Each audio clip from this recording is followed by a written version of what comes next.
Hi friend, good morning. আমি তেলেঙ্গানা মুলুগুতে আছি। আর এই দেখো একটা গ্রাম অঞ্চল, বৃষ্টি হয়েছে আর সব মাছ ধরতে চলে আসছে।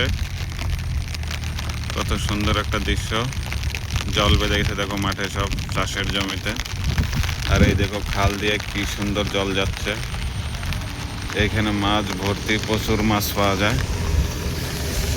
এই দেখো মাছ যাচ্ছে। আর এই হচ্ছে রাস্তা, মেন রোড, হাই রোড। ওই যে ট্রাক্টর নাঙল চড়ছে।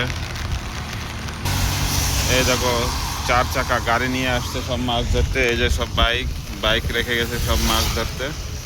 সব বাইক নিয়ে আসছে মাছ ধরতে, গাড়ি রেখে চটি খুলে তারপরে গেছে মাছ ধরতে। দেখো এই দেখো ট্রাক্টর নাঙল চড়ছে। এখানে চাষবাস শুরু হয়ে গেছে। আর এই হাই রোড, আমি ওই থাকি পাহাড়ের সাইডে।